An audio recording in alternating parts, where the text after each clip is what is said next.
akosaka te Zamboyo nalobaka ya solo akosaka jamais Zamboyo ya biso bana seka akosaka jamais. Shalom shalom peuple de Dieu na bozali kolanda pasteur Marzo Shekashala nazali kopambola bino pe ko souhaiter bino ba meilleur vœu Nzambe oto zali kosalela apambola bino. Message na biso ezali boy osambela kana biso na aseka lemba terminus tout comme osambela kana biso te na bengisio lobby dimanche le 28 décembre. Condition ezali mema bana na yo, mema papa, mema mama parce que dimanche le 28 décembre ezali dimanche ya suka pona 2025.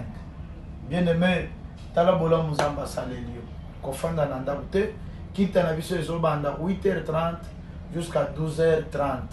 Bopusa nebele to tombola kwenda nzambe to pesa nzambe merci abateli de janvier jusqu'à décembre nini to ko pesa nzambe pe ko bosa na teke rendez-vous eza moko na aseka lemba terminus le 31 décembre to ko sala na bayembi ebele ngai moko pe na kozala wana pona ko tombola nzambe. Que mon Dieu vous bénisse pe to ko sala toujours en bling bling pembe pembe likambula mutute bana ya aseka lemba terminus ata oyaka te tour oyo zongele église na yo boya ebele pe kozala yo moko te tozoya le 31 en famille pe dimanche oyo en famille po dimanche oyo eza ya suka toyebisa 2025 bayo 2026 année de victoire.